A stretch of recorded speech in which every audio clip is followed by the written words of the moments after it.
The one thing I want to do just to kind of frame this a little bit before I get going is when we created the playbook, we had three objectives in mind. The first one is we wanted to get this holistic view of all the 7 disciplines of finance. And because we understand that estate planning overlaps so much with, our financial assets. And when we do insurance planning, we need to know our estate plan and our financial assets. And because they all overlap, it made sense for us to get a holistic picture where we could look at everything. And we felt like, hey, doing that, not only are we going to be able to have clear judgment, but we're going to get better advice from our advisors. Like I take my playbook to every meeting I have with an advisor. I'm known as the playbook guy. Second, the playbook is a process to dot the I's and cross the T's, right? So it is a method to make sure that everything is just perfect or as perfect as we can get it. So we don't prevent problems, down the road. And the greatest example is, myself not having my youngest child as a beneficiary, for years until I did a beneficiary review. I didn't have a process in place to double check. And I'd been a financial advisor at that point for a decade and a half or more. And yet I still, missed the detail. So we have a holistic view, we have a process. And then finally, we were really inspired by, one of our clients, and we call her the godmother of the playbook, CB, shout out to you, who really wanted to make sure that, man, when I go and when somebody takes over, I want it to be easy for them, like really easy. And so this kind of next caretaker idea, we keep that in mind to make things easy for them. And just on that note, the next caretaker thing, like the worst thing that could possibly happen for us is like, we meet a brand new client who didn't have a playbook and they come in and they've got 5 boxes of statements for us to go through. That's not fun. So please, everybody, let's get our playbooks. Let's get them set up. Okay, here we go. So I'm gonna go through pretty much exactly what I have in my playbook. The first thing that I'm showing you here is what we call the MVP list, the most valuable player list, right? And this is before any of the sections, but it lists out like all the really important people in my life and Marky's life, right? And so in the event something happens to me or something happens to both of us, like whoever picks up the pieces is going to have, phone numbers and contact information for those really go-to people, right? So this is the very first thing in my playbook. We call it the MVP list. And obviously we do that because, it's a playbook. So it makes sense.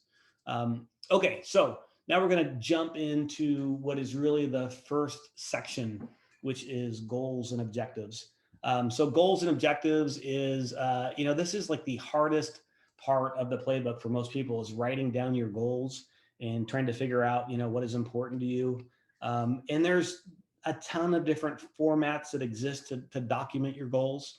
I would say that it is, for me, kind of that 50,000 foot view where we're thinking the big picture stuff. And jotting stuff down does a few things. One is that we have a better chance of accomplishing our goals when we write them.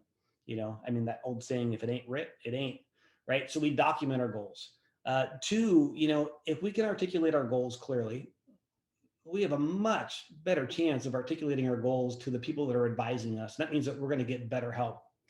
And finally, the better I understand what my goals are and what my wants are, the more I can navigate through the different opportunities that are put in front of me. So, there are times now when I can look at something and right away go, oh, that's not really compatible with the goals that I have because I'm pretty familiar with my goals. And so I can quickly, push it aside, where other things are like, man, that is perfect for me. And I think a lot of that comes from just having really good documented goals. So we can do fun stuff in this section. I think it's important to have. I think it overlaps with everything else, whether it's insurance or estate planning, that's all part of our goals. But we can do fun stuff like SWOT analysis, right? So we look at the strengths, weaknesses, opportunities, and threats. And whether that's, faith, finance, fitness, family, fun, how it applies, it's really up to you, but for me, this was fun. I went through and said, hey, we're good at this. Here are the threats that we need to look out for. That to me adds a little bit of color to the playbook. Okay, so we're going to move on now to the second section, which is financial statements, part 1. And I will tell you that we're going to spend the bulk of the evening this evening, kind of in financial statements. So don't be freaked out because this will be like 15 minutes here, but I promise you that I'm going to do my very best to get us done within a 45-minute window. So we're going to drag this one out a little bit because there's just a lot of stuff. But once we get through this in estate planning, everything else just moves really quickly. Okay. All right. So I love that this is the first section because to me, the net worth statement is the cornerstone of great financial planning. It's the first place that we got to start. And so if you're not familiar with the net worth statement, it kind of looks like this for us, right? It's all of the assets on one side, all the liabilities on the other side, and it gives us this, kind of a net worth figure up here at the upper right, as well as a date. So what is really important about the net worth statements from my point of view, and the things that I've done a really good job documenting in my playbook is one is I take the time to, instead of just saying, bank account at XYZ and a dollar value, I'll say, Ben and Markey's, trust account or joint tenant account, or payable on death.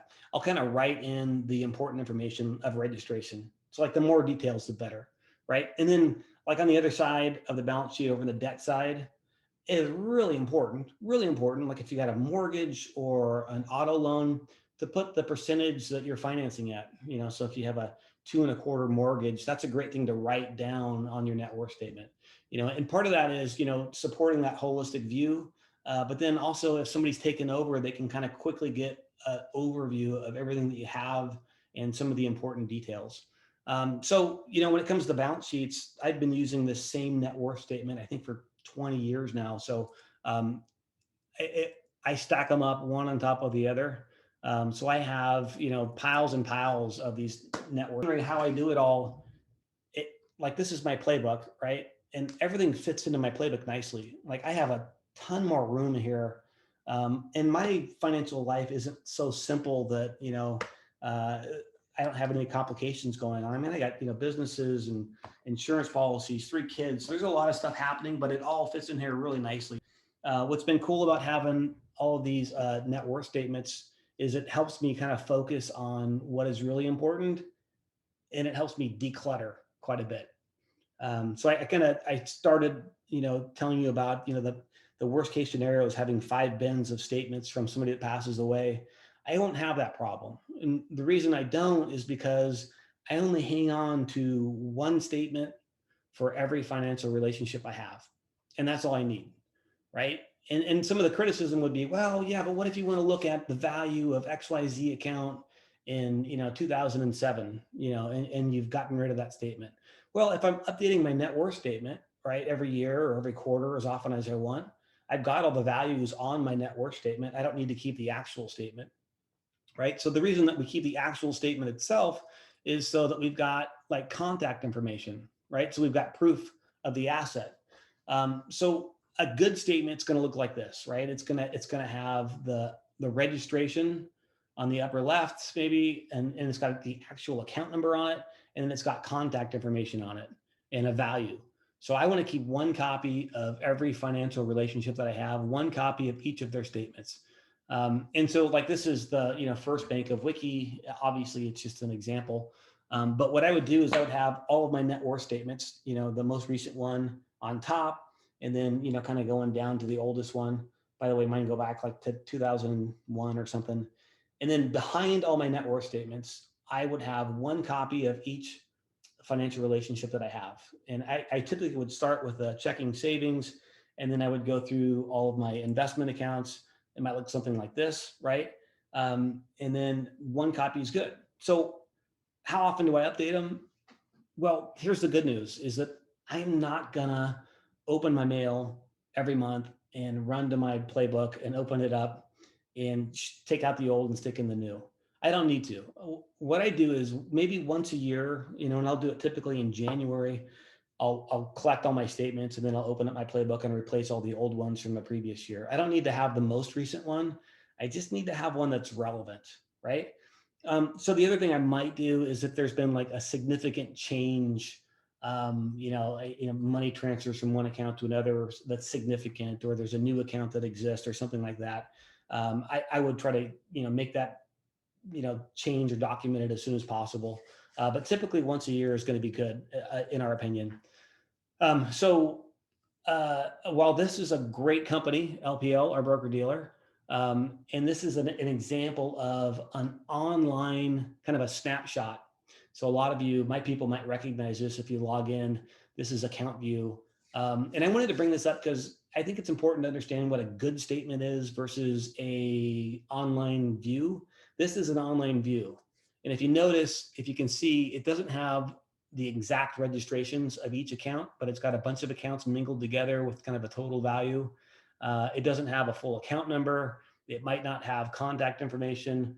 So while this is a nice kind of quick snapshot at what you have, it's got a great pie chart, right? But this isn't something that's going to go in your playbook. What you want to put in your playbook is, much more like that permanent statement that's either mailed out or is stored on PDF. So that's the asset side of the balance sheet, right? So we have one copy for every financial relationship we have. We replace it maybe once a year or when there's been significant change. That's what I do. The other side of the balance sheet, the dark side, right, is the finance side of debt.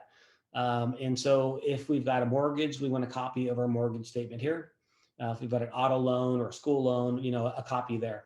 And so that is going to do a couple things for us, right? It's a process to kind of manage stuff. It's also for the next caregiver or caretaker, they've got access to all this information. I mean, like, can you imagine trying to take over somebody's finances and not really knowing what they have? Like you're taking over somebody's stuff, but you don't know what they have. So you start going through their filing cabinets and you're trying to put all this stuff together, trying to figure out what's relevant, what's not. It's so much easier if it's in the playbook and they've got everything lined up for them. So this is, a lot of having the playbook here and documenting this stuff is really about that next caregiver. Okay, so that is the net worth statement. And when I say net worth statement, that's a financial statement. That's the first thing we looked at. And then there was other financial statements, but they were company generated financial statements, right? I mean, they were mailed out from the bank or the broker dealer. Those are also financial statements, but I don't think they're as cool or as important as the ones that we do ourselves, the net worth statement, because it tells us everything on one page so we can focus on the important stuff. So the second half of the financial statement section, which is part 2 of the playbook, the second discipline, is going to be the cash flow statement. Okay, and so sometimes when I show this to people, they immediately go, whoa, this is a budget. And budget is like, what? It's like the 6-letter word that nobody wants to say, right? Because, I mean, nobody likes the budget. Well, I don't know anybody that likes the budget. Budgeting is like, tedious and takes time, and it's, it's not fun. Plus you're putting restraints and restrictions on yourself. So what's the budget? But here's the reason we do this. And here's the reason that I've done this. Well, let me back up and say this. If you typically live within your means and you're doing some of the right things, you're setting money aside, the budgeting process isn't as important. And for a lot of our clients, because we work with people that are 5 to 6 years away from or in their work optional lifestyle, they've already amassed their wealth. They've figured out how to live within their means. If only Washington could. So to pay attention and to budget isn't necessarily what they want to do. And that's okay, because their balance sheet is growing. I think of the balance sheet as like the scale, right? The net worth statement. It gives us, this one figure. Here's what you're worth. It's like the scale. You go step on it and you're like, okay, am I happy with those results? With the net worth statement, you might want it to go up. With the scale, you might want it to go down. But if it's working, you don't necessarily need to focus on the cash flow statement, which is kind of like the nutrition log, right? So the scales, the net worth statement, the nutrition log is the cash flow statement. Now, if the net worth statement isn't, working the way you want it to work, it's not growing, and it's shrinking maybe, and that's not good, maybe you really need to pay attention to the nutrition log or the cash flow statement, right? So, but getting back to why would you do a net worth statement and a cash flow statement, particularly a cash flow statement when you hate budgeting? Why would you do it? Why do I need to budget? Well, okay, maybe you don't need to budget, but we want to leave this track record of what we're doing for the next caretaker, right? These people back here, like whoever takes over my process, man, I want them to know which bills I'm having to pay. I want them to have contact information for all the utilities and the companies, and I want them to understand, what's coming in. So throwing together a simple cash flow statement or budget is a really good idea. And it's going to help that next person who's taken over when I can't, right? Because it's a matter of time. I mean, I'm either going to move on or I'm going to be incapacitated at some point. So examples of stuff that would go behind the cash flow statement is, and again, we want to support what's on the cash flow statement by kind of documenting, what checks are coming in. So I might have a copy of an earnings statement or a check from employment or a Social Security statement, and I might have different bills that I pay, like a credit card statement. I might have a copy of a utility, that I pay. So all this stuff should go right behind that cash flow statement. Plus, I don't have like filing cabinets anymore. I mean, I do, but I have a little rock garden in my filing cabinet, right? Because I don't store like statements like crazy anymore. I mean, I used to store stuff because I wasn't sure if do I shred this? Do I keep it? I don't know. But now I've freed up all this space, which again, that helps me with my process, right? Because I'm able to focus on what's really important. And I'm not creating a mess for the next person that's taking over, right? So that has been really helpful. Okay, moving on. So that was about 20 minutes plus the intro. That is like the biggest section in the bulk. So if you've made it this far, if you're still with me, all right, you're all still with me. Oh, and more. Okay, good. Hang in there because the next like 6 sections are going to fly by. So let's take a water break. All right, everybody, thank you. Congratulations, you've made it this far. Let's keep going. We'll push forward. Okay, so the next section, section 3, is estate planning and legal. Now, again, I'm not here to give estate planning advice or legal advice. Wouldn't do that. There are wonderful professionals that are very sharp in that arena that we would send you to. But from my playbook point of view, I know what to keep in my playbook. And so I'm going to tackle that. So the first thing inside my playbook is this. So I think I shared the story already of not having one of my kids, poor Cameron, as a beneficiary on my accounts and estate, plan. And, it was eye-opening when I did the beneficiary review form, how important it is to dot the I's and cross the T's.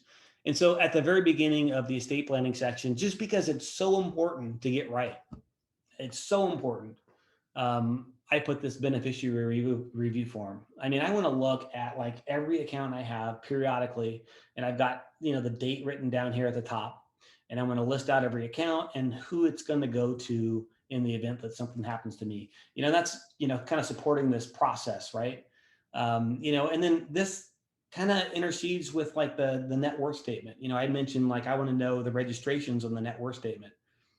Is it a trust account? Is it a POD, TOD? Because all of that is included here on this beneficiary form. So that's, kind of this holistic view. We're looking at, not only how is the account registered, but how does the whole picture look in terms of if something happens to us, where does it go? These are the details that you really want to get right, because if you don't, the money might go where you don't want it to go, and it might not come back. In fact, I think it probably won't come back, although I've heard instances where the right attorney can make an argument. But most of the time, like if you pass away and you've got the wrong beneficiary down, I know that a broker dealer would say, hey, regardless of what you say, this is the instructions that we have on file. We have to stand by them. Okay, so I won't beat that one, but I think this is a really important part of our process, and one that I think everybody ought to do periodically. So the next thing we're going to do, okay, I'm going to go back to this one more time. So the beneficiary review, I just want to touch on this. There's pro rata and per stirpes designations for beneficiaries. So as you're filling this out for yourself, or you're giving this some consideration, make sure that when you inquire about who the beneficiary is, find out if it's a per stirpes or per capita designation, right? So per stirpes means that, if something happens to one of the beneficiaries, his or her share then goes to his or her heirs. Per capita means that if something happens to one of the beneficiaries, his or her shares go to the remaining beneficiaries. And so, one might apply really well for, kids and grandkids where you want it to flow down, to the grandkids. That could be per strippies. The other one, per capita, might be one you want to use if you've got, 5 good friends or relatives that are beneficiaries, but you don't, if one of them passes, you'd want their shares to be split up for the remaining beneficiaries. A little challenging to sort through, but very important nonetheless. Most companies will have, I think, a per capita as a default because it's much more easy to manage, but it might not be what you want. Okay, so next up in my playbook, I love this idea. I can't remember, this may be Daniel's idea. Good job, Daniel. This was a summary form, right? So, I mean, attorneys, they're great, they're wonderful people, but let's face it, they get paid by the word. And sometimes when they are writing a trust document or will, I would like to say that, hey, you could do that in 100 words and they're going to do 10,000, right? So like a trust might be 30 pages long. And if I have a question about my trust, I got to go back and I got to read 30 pages. That's crazy, right? So this kind of the summary page, what it does for us is that it helps us by identifying some of the major moving pieces, right? So we're just going to document, who the personal representatives, the trustees, the guardians, beneficiaries, any special provisions or concerns that we might have that, we can address with our attorney the next time we have that conversation. So in my playbook, I've got one of these filled out and it goes right on top of my estate planning documents. And so when I've got concerns or questions, I can read this and I don't have to tackle that 30-page document. And that gives me some efficiency, right? So that's part of my process. And in the event that somebody takes over or when somebody takes over for me, it's going to help that next caregiver as well, or caretaker. Okay, so then underneath this, obviously, then we would put the actual living trust document or will or whatever you have for an estate plan.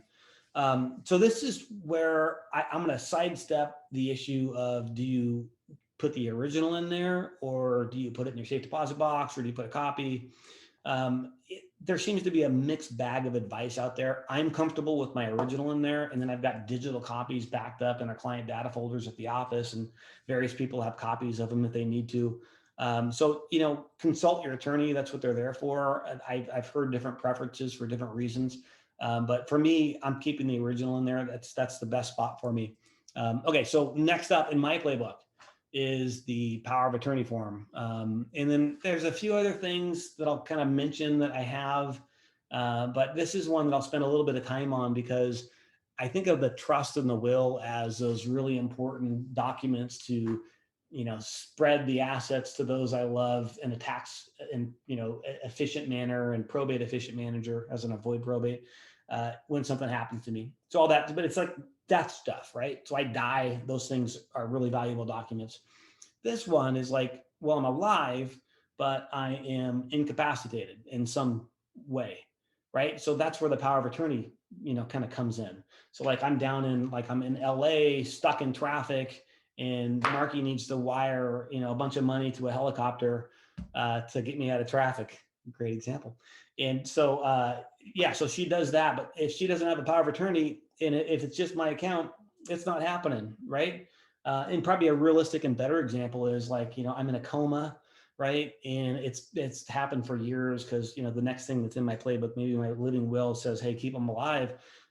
Right. So, that would be a case where having a power of attorney would be really important for Marky. So she doesn't have to go get the court involved to access some of the funds that I might have that she's going to need. I presume she's going to need. Well, she's smart and capable. She probably doesn't need them, but she might. It's up to her. I think that's the point. So that's the power of attorney. And then, just real quickly on this note too, the power of attorney, 10 years ago, how am I doing on time? I'm good. So 10 years ago, we used to see a lot of power of attorneys that seem to be springing power of attorneys. Like, it's a power of attorney, but it's not effective until some event happens. And it's usually like 2 doctors sign a note saying that, yeah, this person isn't capable of handling their own affairs. And so now this power of attorney springs into effect, springing power of attorney, right? The other type of power of attorney is a durable power of attorney, which is as soon as you sign it, it's effective, right? No hurdles. So pros and cons, we've got a durable power of attorney in my playbook, right? So if something happens to me, Marky doesn't have to go to doctors and have them sign a note. She's good to go, right? Which is good, because I know there's a tendency now, and in just opinion, attorneys may have a different opinion, and you should probably listen to them. But what I've heard and what I've seen is that doctors are somewhat reluctant to, kind of take that liability issue by saying, yeah, this person is incapacitated, because there's nothing in it for them. Not, I mean, it's the right thing to do, so they do it, but it's really hard for them to do often because it puts them in a bad position and it takes time. So when it comes to power of attorneys, I like the durable consult your attorney though, or your power of attorney. Consult your power of attorney. The next thing that is in my playbook is a TOD form. So I know we've talked to our clients quite a bit about this, but like a TOD is a way to transfer property at death directly to beneficiaries without being subject to probate. It's like adding a beneficiary designation on, a real piece of property, like a house or an investment property or whatever. So I remember years ago doing this.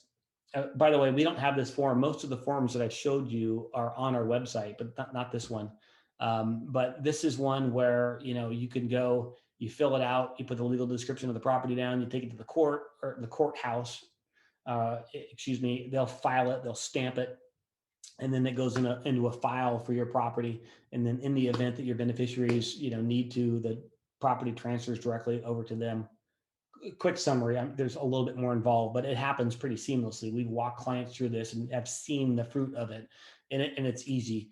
But when you go and you file a TOD, they put a stamp on it, a little sticker on it, and then they hand it back to you after taking copies for their records. And so I've taken those, and that is inside my playbook as well. And again, we're in the estate planning and legal document section. So, like any leases that you have or contracts or anything like that, this is a great spot for them. I mean, what else are you going to put in the estate and legal document section? Legal stuff, right? So easements, it's a great example of like, if I've got a property and it's got an easement on it, but somebody else has taken over the care of it, this is an important thing for them to know. So having it available, it's going to help out that next caregiver. It helps us manage it as part of a process. It gives us a good holistic view. Okay, so we're doing good. We've gotten through like the two tough sections, and now the rest of the stuff, which we're going to finish up in like 13 minutes, and which is going to put me right on time. So thank you everybody for bearing with me. The rest of the stuff is gonna breeze by. It's gonna be easy. So section 4 is insurance. So in my playbook, because I have a bunch of nephews and nieces and a lot of insurance issues and and interest. For me, I've got this policy summary sheet where I've just taken every policy that I have. I've got the policy number, I've got the insurance company that it's with, and then a brief description of that policy.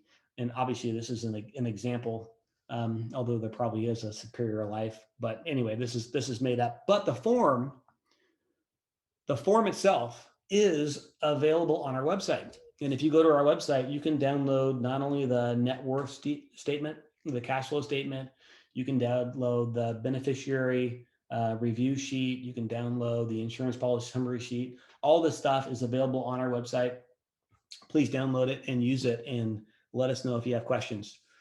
So besides this, what do I keep in the insurance section?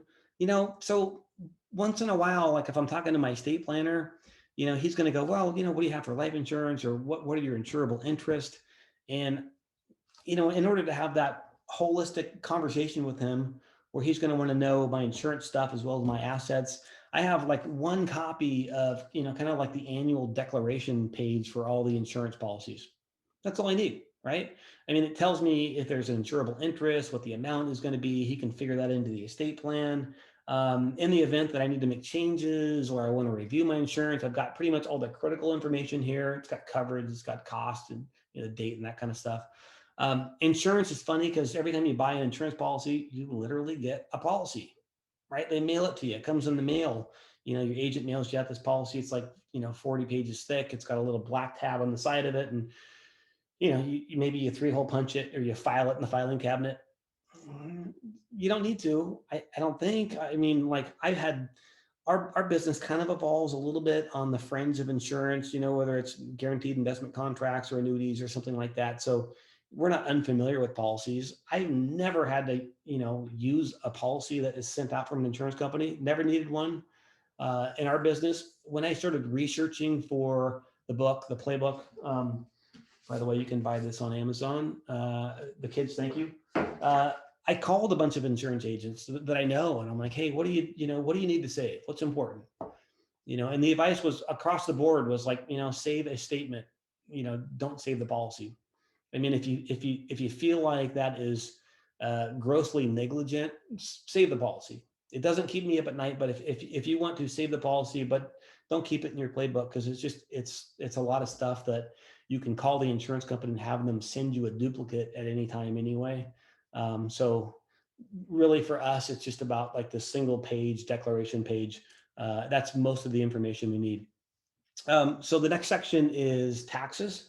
So while you could store your returns in your playbook, I choose not to, because we've got, a couple business interests and the returns get pretty cumbersome. I love those digitally. What I do sometimes attempt is to like take the first couple copies of the filing, just the basic information, and I might store those because that kind of information is going to be helpful for the insurance person, potentially the estate planning, the tax advisor, even though they already have copies of it.